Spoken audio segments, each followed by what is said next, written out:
പടച്ചവനെ, നിനക്കൊരു വാഹനമുണ്ട്, നിനക്കൊരു ജോലിയുണ്ട്, നിനക്ക് എന്തെങ്കിലും കിട്ടുമ്പോൾ അത് നശിച്ചു പോകണമെന്ന് ആഗ്രഹിക്കുന്ന കണ്ണ്. അല്ലാതെ നിനക്ക് കുറച്ച് സമ്പത്തുണ്ട്, അള്ളാഹു എനിക്കൂടെ തരണേ അല്ല എന്നല്ല. അവൻ്റെത് പോയി അവൻ എത്തിങ്ങാനയിലാകണം, അവന്റെ വീട് പോകണം, അവന്റെ വീട്ടിൽ എല്ലാം നശിക്കണം എന്ന് ആഗ്രഹിക്കുന്ന ഒരു രീതി. അതിൽ നിന്ന് രക്ഷപ്പെടാനുള്ള വഴിയെന്താ? ആ കണ്ണീരിൽ നിന്ന് രക്ഷപ്പെടാനുള്ള വഴിയെന്താ?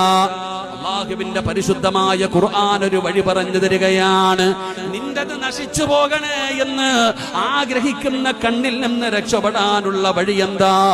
ഖുൽ അഊദു ബിറബ്ബിന്നാസ്. ഖുർആൻ പറയുകയാണ്, വമിൻ ശർരി ഹാസിദിൻ ഇദാ ഹസദ്.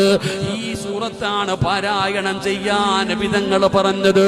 ഖുൽ അഊദു ബിറബ്ബിൽ ഫലഖ് മിൻ ശർരി മാ ഖലഖ് വമിൻ ശർരി ഗാസിഖിൻ ഇദാ വഖബ് വമിൻ ശർരി നഫാസാ. ഖുർആൻ പറയുകയാണ്, ഖുൽ അഊദു